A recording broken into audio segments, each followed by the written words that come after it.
All right, folks, it's finally happened, which is going to surprise absolutely nobody. After about a year and a half now, Commander Legends, in my personal, made-up, tinfoil hat opinion, is out of print.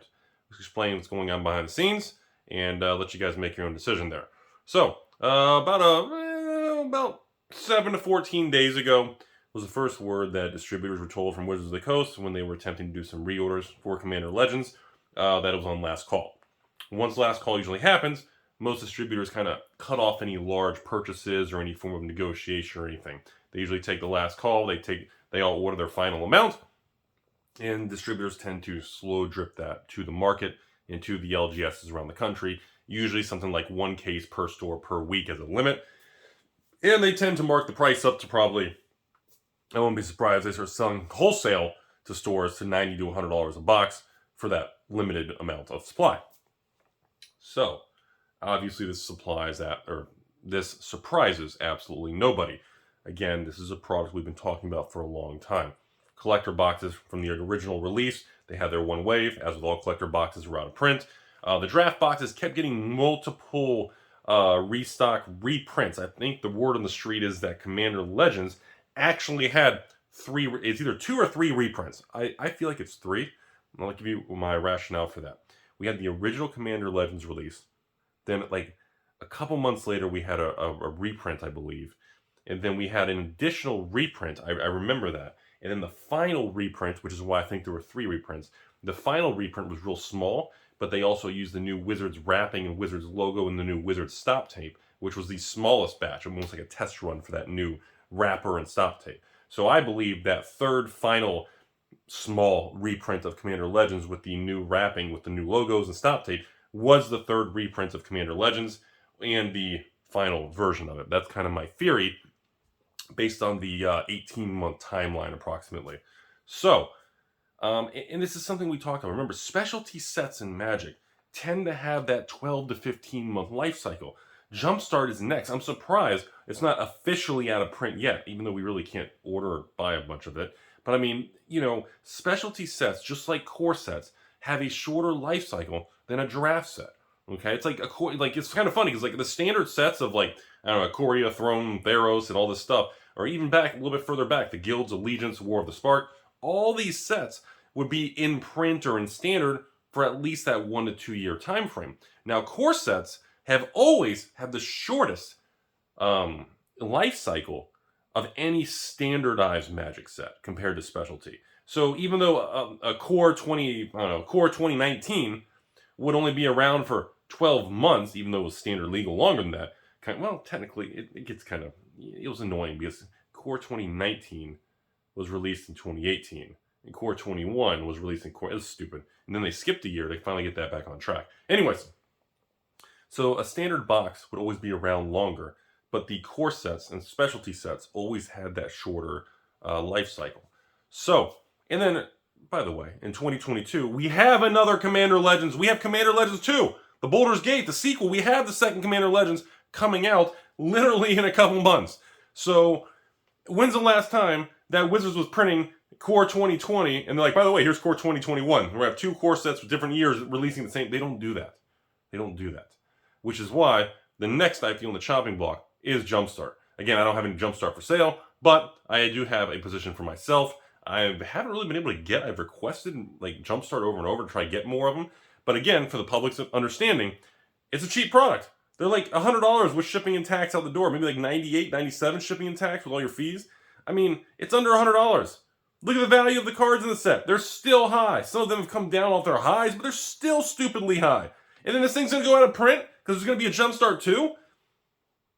I mean, Commander Legends and Jumpstart will most likely have the highest probability of outperforming a standard Magic set. They have shorter life cycles, they're loaded with value, and they're more desirable. Commander Legends, I've been talking about this for a while on this channel. That's why we would randomly do Commander Legends box openings. That set is stupidly good. Like, it blows my mind that even right now, you can go on the open market, buy a box of Commander Legends. What is it, like $120 with tax and shipping? Like, how, $115? Maybe not now, but I mean, it was at least a few weeks ago. Like, you can buy this product for that. Like Modern Horizons 2 is epic also, but again, Modern Horizons 2 is double the price. And it's just like, look at the value of the cards in Commander Legends. Look at the uncommon slot. Look at the uncommons that are worth $1 to $3 in Commander Legends. Look at the rare. Look at the mythics in Commander Legends. You know? And I see this stuff and I'm like, okay, you know, I'll be blunt. I don't think Commander Legends on this news is just going to go to the moon. So for those of you out there who watch this channel, don't care about Magic or anything, they're going to watch, oh, Commander Legends out of print, I'm going to hurry up, Rudy says out of print, I'm going to go buy a case, I'm going to max out my credit card, put $10,000 into Commander Legends, and I'm going to flip it all before I get my credit card bill, but in the next 2 weeks, all the Timmies, and I'm going to make enough money to buy 15 Lambos. Okay. In my opinion, I actually think on this announcement, we're going to see actual no real price appreciation of Commander Legends sealed product. I actually personally think the market's going to remain kind of sluggish and flat, kind of how Modern Horizons 1 was, where even when they stopped finally making it, everybody's like, oh, I'll print it to oblivion. There were so many restocks, and every one of Rudy's patrons, and Rudy himself had 48,000, 420,069 pallets of Commander. You know, people have this mindset. I think Commander Legends, because the last restock wave, which again was not very much, the last few pallets that were released to distribution are going to be slow drip to stores, and these stores are going to be able to easily sell them. Even if the store's paying $90 to $100 wholesale, the store's probably going to be able to sell them for $120, $130 a box easily. Or locally, individual packs, and be able to sell it even more than that. So I don't think we see an immediate uptick in Commander Legends. This is one of those videos to make you understand that the market is going to be shifting away from treating that product like it's readily available. There's a lot of it sloshing in the market, but everybody knows it's the faucet's turned off at this point. Commander Legends, I believe, is going to be like a Modern Horizons 1 situation. I don't think the cards in the set are going to tank or appreciate very quickly. I think many of the cards in Commander Legends are very vulnerable to a Secret Lair OnlyFans style reprint. You can't tell me that Jewel Lotus is not going to be reprinted in some sort of future Commander Legends 2, some sort of modern product, some sort of specialty thing. It's going to get reprinted. It could be another Battle Bond style multiplayer product. You know, these chase cards will be reprinted. So understand that, okay? Just like Modern Horizons 2 with these super expensive little pirate monkey creepy guys and all this stuff, you know, fetch lands and all of them, most of them are going to get reprinted in a future version, or, and of course, Wizards of the Coast specialty OnlyFans Secret Lair type program. Now, I think people should have exposure to this product because Commander Legends, there's nobody out there that's going to say, no, Commander Legends is garbage. That's a Rudy pump and dump. Commander Legends, that's a terrible product. Don't let nobody buy. No one says that. From day one, Commander Legends came out and just rocked the system. It's like Kamigawa collector boxes. It's like Modern Horizons 2. There are some products that come out that are just good products from day one. Throne of Eldraine, day one, boom, from the day it was in print. Dude, they ran out of Throne of Eldraine draft boxes during the holidays of 2019. There was 2 months you couldn't even get draft boxes because Wizards was like, oh my God, we can't even get the reprint quick enough for it. You know, War of the Spark. From day one, I was selling that product for like a year straight to patrons. From day one, it was available to the day it went out of print. I would randomly just keep running out. I couldn't even keep it in stock at a pallet level volume. The demand on certain products is just there from the beginning. Dominaria, same thing. Had that thing for sale to patrons for like, that was like 10 months or 9 months straight. Couldn't even keep it in stock. And then the abrupt cutoff, it just as icing on the cake. Time Spiral Remastered comes out. Here's your one wave. Dumped all the boxes to patrons for I always forget this. 190? 189 for Time Spiral. Blew them out in 5 minutes. Never got more. There are certain products that are just good products. And no one can honestly tell you Commander Legends is a dog shit product. It's a good product. It's going to age and reflect the value of the product. So, hope you have your positions. I know I think I offered it to sale for patrons. I think I ran like 4 or 5 Commander Legends sales in the last year. I know a ton of, but it's just one of those things. Even in the future, when we do future box openings on this channel of Commander Legends, you're going to look back at it the same way we look at Modern Horizons 1, the same way we're doing Modern Horizons 2 now. There's going to be products, Double Masters, Ultimate Masters. There are certain products that immediately become that eternal kind of that ultimate legendary item. And you know what? Commander Legends fits the profile. We're going to profile on this type of thing, and it fits the profile. It's just a good product. There's no way around that. Now, quick comment on the Jumpstart thing. Jumpstart's a little bit of a different animal because the way it's a fun product, but it's a little bit different the way they mix them in the quantity of packs. It's kind of a funky thing. But again, Jumpstart, everything I said in this video can essentially be almost identically applied to Jumpstart. And Jumpstart is still not officially out of print, and the boxes are under $100. I mean, I'm not going to sit here and be a financial advisor from a basement with no haircut and a kitty cat, but I'm here to tell you, I don't know what else the market can look for. Like how people in stores are just dumping everything. Oh, yeah, and it's like, it just reminds me of Modern Horizons 1 all over again. When everybody just said, oh, it's garbage. They printed so much in Modern Horizons 1. It's never going to go above $170 a box. Really?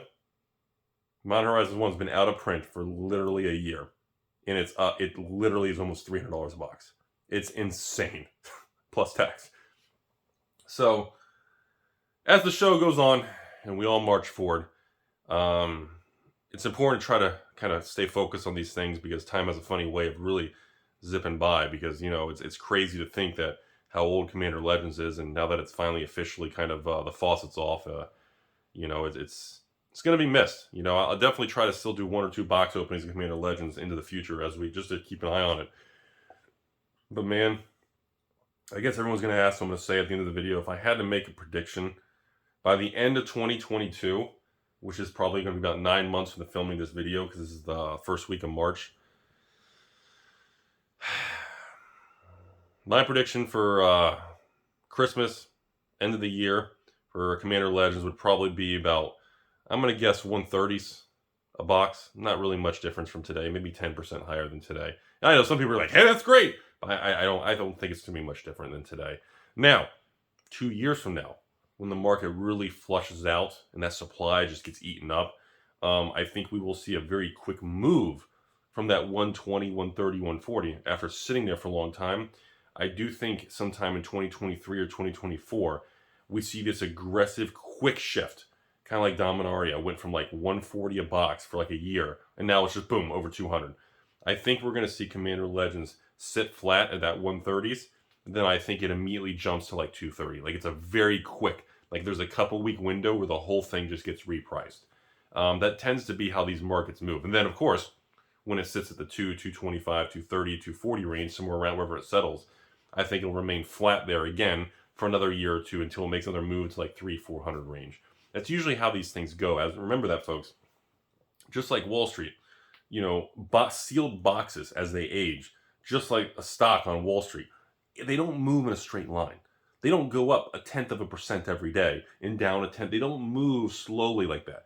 They tend to, many stocks, do nothing for 3-4 months while they're out of favor or that sector is not popular. And then all of a sudden, when there's rotation or something from maybe more defensive, maybe commodity-based, maybe tech-based, you know, the sectors shift, and you've been holding something for 6 months or a year making nothing, then all of a sudden you go through a 2-month window and it makes 30%. So you kind of average out your return. So that's always a tough thing for people to stomach because they make nothing for a long period of time. And during those boring periods, most people give up and they quit too early. You know, we talk about that a lot on the channel over the years is most people's ideas are pretty good. They give up too soon. They don't see it all the way through. Yeah, you know.